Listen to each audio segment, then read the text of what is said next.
ভারপ্রাপ্ত চেয়ারম্যান জনাব তারেক রহমান দীর্ঘ 17 বছর পর বাংলাদেশে আসছে, এই বিষয়ে আপনার অনুভূতিটা কি? এইগুলোকে আপনার অনুভূতিটা কি? ধন্যবাদ।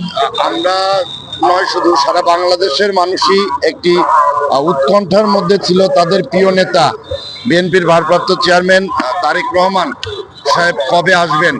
সেই সন্ধিক্ষণ হচ্ছে আজকের এই 25শে ডিসেম্বর।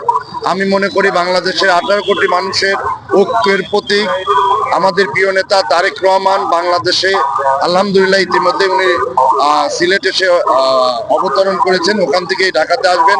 সারা বাংলাদেশের মানুষ আজকে মনে হচ্ছে আপনার ঢাকা শহরে বিভিন্ন জায়গায় দেখবেন আমাদের যেটা জাতীয় উৎসব থাকে সেই ধরনের একটি উৎসবে পরিণত হয়েছে এবং বাংলাদেশের মানুষের প্রত্যাশাই ছিল এদেশের স্বাধীনতা এবং সার্বভৌমত্বকে অক্ষুণ্ণ রাখার জন্য আমাদের প্রিয় নেতা তারেক রহমান সাহেব কবে আসবেন।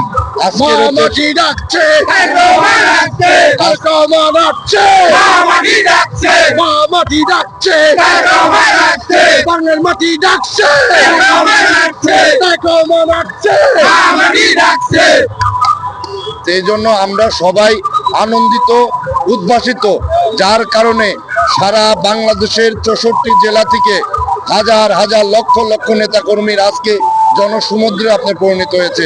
আমার একটা বিশ্বাস 1 কোটির মতো মানুষ এখানে তারেক রহমানকে আসা উপলক্ষে এখানে সমবেত হবে। প্রত্যাশা করতেছিল বাংলাদেশের সমস্ত মানুষ কবে কোন সময় উনি বাংলাদেশে আসবেন।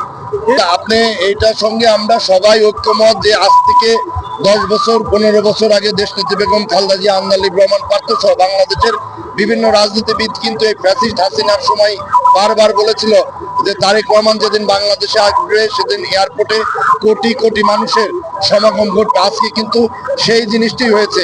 পক্ষান্তরে কিন্তু আমাদের প্রিয় নেত্রী, বাংলাদেশের আশা আকাঙ্ক্ষার প্রতীক, বাংলাদেশের 18 কোটি মানুষের ঐক্যের প্রতীক দেশনেত্রী বেগম খালেদা জিয়া কিন্তু মন্তব্য করেছিলেন এই ফ্যাসিস্ট হাসিনা আওয়ামী লীগ এক সময় বাংলাদেশে পচে দুর্গন্ধ বের হবে, সেটার প্রমাণ কিন্তু আমরা বিশ্বাস করি বিএনপি একটি বাংলাদেশের গণতান্ত্রিক রাজনৈতিক দল, সর্বোচ্চ জনপ্রিয় দল, যার কারণে বিএনপি সবসময় যেটা ন্যায্য, যেটা সত্য কথা সেটাই বলে।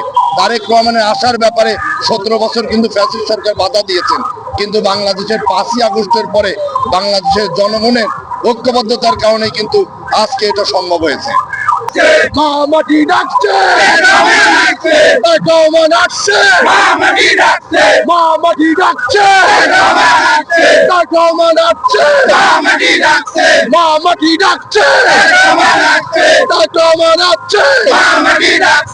সাবেক 3 বারের প্রধানমন্ত্রী বিএনপির চেয়ারপারসন দেশনেত্রী বেগম খালেদা জিয়া দীর্ঘদিন ধরেই অসুস্থ।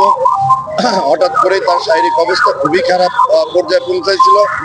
এখন আল্লাহর রহমতে বাংলাদেশের সমস্ত মানুষের দোয়ার কারণে এবং আল্লাহর অশেষ রহমতের কারণে উনি আমাদের মাঝে জীবিত আছেন। আমরা প্রত্যাশা করি উনি দ্রুত সুস্থ হয়ে আমাদের প্রিয় নেত্রী, আমাদের মাতৃ সমতুল্য নেত্রী আমাদের সবার মাঝে ফিরে আসবে এবং আগামী দিনে 4র্থবারের মতো বাংলাদেশের প্রধানমন্ত্রী হবে এই আশা প্রত্যাশা রাখি।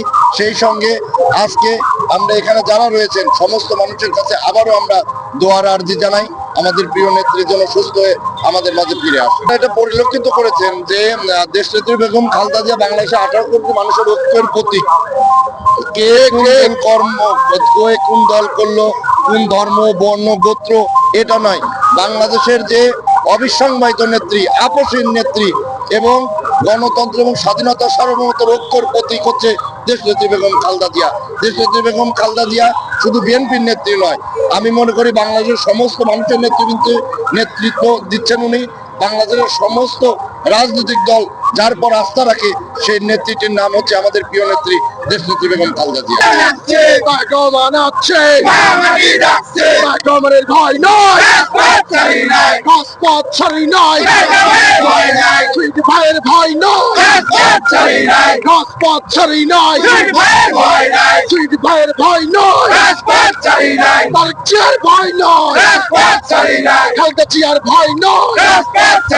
এখানে বাংলাদেশের আমাদের যেটা প্রত্যাশা ছিল বাংলাদেশে একটি নির্দলীয় নিরপেক্ষ তত্ত্বাবধায়ক সরকারের অধীন নির্বাচন হবে, সেই নির্বাচনে যে দলই ম্যান্ডেট পাক আমরা তাদের প্রতি আস্থা এবং শ্রদ্ধা রাখবো।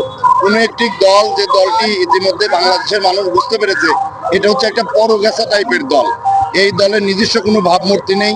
96 সালে আওয়ামী লীগের সাথে, 2001-এ বিএনপির সঙ্গে, বিএনপি ছাড়া সারা বাংলাদেশে 96 সালে জামাত নির্বাচন করছিল, 3টা সিট পেয়েছিল। জামাতের বাংলাদেশের মানুষ জামাতকে প্রত্যাখ্যান অনেক আগেই করেছে।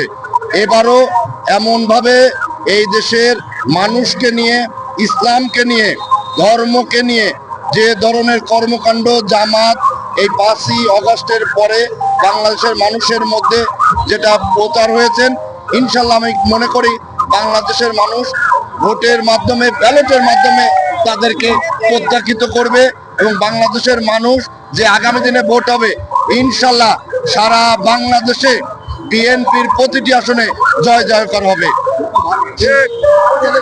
আমি মোহাম্মদ তসলিম হাসান খান সুইট, পাবনা জেলা ছাত্র দলের সাবেক সাধারণ সম্পাদক ছিলাম 2012 থেকে 2018 সাল পর্যন্ত।